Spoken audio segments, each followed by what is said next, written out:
এখন তো গরম পড়ে গেছে আসলে। হ্যাঁ, এই গরমের মধ্যে গাভীগুলো কিভাবে যত্ন নিতে হবে? এই গরমের মধ্যে গাভীগুলো 3 বার গোসল দিতে হবে। ৩ বার। হ্যাঁ, সকালে ভোর 5টা দিয়ে গোসল দিয়ে হ্যাঁ, গরুগুলো দহন করবে।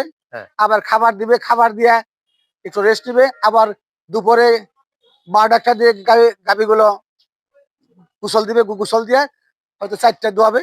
আবার খাবার দিয়ে 5:30 6টার দিকে আরেকবার গোসল দিবে। আচ্ছা। তাহলে রাত্রে শরীরটা ঠান্ডা থাকবে।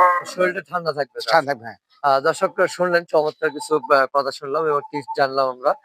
গরমের মধ্যে আর কোনো পরিচর্যা আছে কিনা হ্যাঁ, এই আসলে গরমের ভাবছি। মধ্যে খাবারটা দিতে হবে।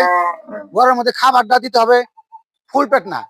আচ্ছা, ও যদি পারে 5 কেজি আর দিতে হবে 4 কেজি। আচ্ছা, আচ্ছা, আর গরমের মধ্যে বেশি খাবার দিলে এই শুইতে কষ্ট হয়, শ্বাস টানতে কষ্ট হয়। আচ্ছা, এই জন্য আচ্ছা। একে একটু একটু পেট খালি রাখতে হবে। মানে একটু লিমিটেশন এর হ্যাঁ, হ্যাঁ, মধ্যে থাকা উচিত হ্যাঁ। আসলে।